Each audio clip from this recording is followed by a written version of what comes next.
ಹಾನಿಗೊಳಗಾದ ಕಲ್ಲಂಗಡಿ ಬೆಳೆ ಬೆಳೆದ ಇರಕಲಗಡ ಗ್ರಾಮದ ರೈತ ಸಿದ್ದಲಿಂಗಯ್ಯ ಹೊಸಮಠ ತಮ್ಮ ಅಳಲನ್ನು ತೋಡಿಕೊಂಡಿದ್ದು, ಕಳೆದ ವರ್ಷ ಬರ ಪರಿಸ್ಥಿತಿಯಿಂದ ರೈತರು ತಾವು ಸಂಪೂರ್ಣ ಹಾಳಾಗಿದ್ದು, ಈ ಬಾರಿ ಜಿಲ್ಲೆಯಲ್ಲಿ ಸುರಿದ ಅಲ್ಪ ಸ್ವಲ್ಪ ಮಳೆಗೆ ಕಷ್ಟಪಟ್ಟು ಬೆಳೆದ ಬೆಳೆ ಸಂಪೂರ್ಣ ಹಾನಿಗೊಳಗಾಗಿದ್ದು, ಈ ಬೆಳೆಯು ಕೈಗೆ ಲಭಿಸಿದರೆ ಬೆಳೆಗಾಗಿ ಮಾಡಿದ್ದ ಖರ್ಚನ್ನು ತೆಗೆದು ಸುಮಾರು 1.5 ಲಕ್ಷ ರೂಪಾಯಿಗಳು ಇವುಗಳ ಲಾಭ ಸಿಗುವ ಭರವಸೆ ಇತ್ತು. ಆದರೆ ಅದೆಲ್ಲ ಈಗ ಮಣ್ಣು ಪಾಲಾಗಿದ್ದು, ಸಂಬಂಧಪಟ್ಟ ಅಧಿಕಾರಿಗಳು ಹಾಗೂ ಸರ್ಕಾರ ಪರಿಹಾರ ನೀಡಬೇಕೆಂದು ಸರ್ಕಾರಕ್ಕೆ ಒತ್ತಾಯಿಸಿದ್ದಾರೆ.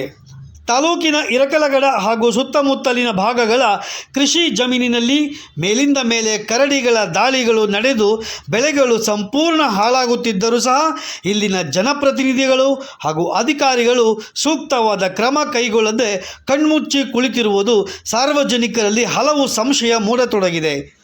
ಸುದ್ದಿ ಗಿರೀಶ್ ಹಿರೇಮಠ, ಕೊಪ್ಪಳ.